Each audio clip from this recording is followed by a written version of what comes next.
Hello guys, आपलं सर्वांचं माझ्या चॅनलमध्ये स्वागत आहे. तर आज आपण बनवणार आहे हेल्दी आणि चविष्ट अशी रेसिपी. तर कंटिन्यू राहा आणि व्हिडिओ पूर्ण बघा, कारण ही पण हेल्दी आहे. तर ह्याच्यामध्ये सगळ्या प्रकारच्या डाळी टाकलेल्या आहेत मी.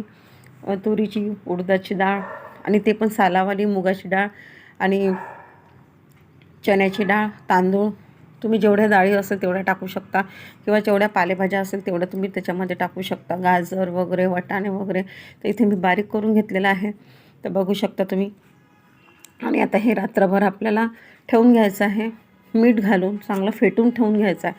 तर सकाळी आपल्याला मग छानपैकी त्याचे अप्पे बनवू शकता किंवा ढोकळासुद्धा बनवू शकतो आपण.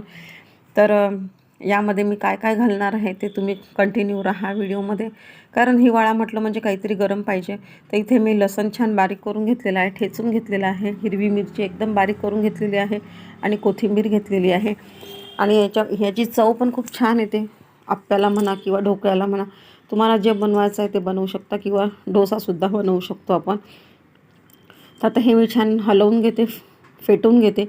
यामध्ये थोडीशी हळद आणि थोडासा सोडा, तुम्ही लिंबू सरबत पण टाकू शकता किंवा इनोसुद्धा टाकू शकता. कारण हिवाळा म्हटलं म्हणजे थोडंसं फुलायला वेळ लागतो आणि आपल्याला घाई असते नाश्त्याची वगैरे. मुलांना टिफिनमध्ये नाश्ता वगैरे किंवा मग नाश्त्याला पण आपण घेऊ शकतो. तर आता इथे मी छान फेटून घेते आणि इथे अप्पे जे पात्र आहे ते गरम करायला ठेवलेलं आहे.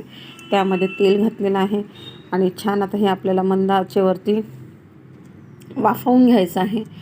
तर इतके छान फुलतात आणि टेस्ट पण लागते, कारण यामध्ये आपण मसाला जो घातलेला आहे तो.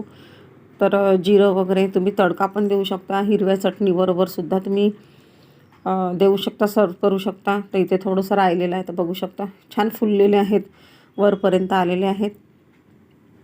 तर थोडेसे ब्राऊनसर आपल्याला हे करून घ्यायचे आहे.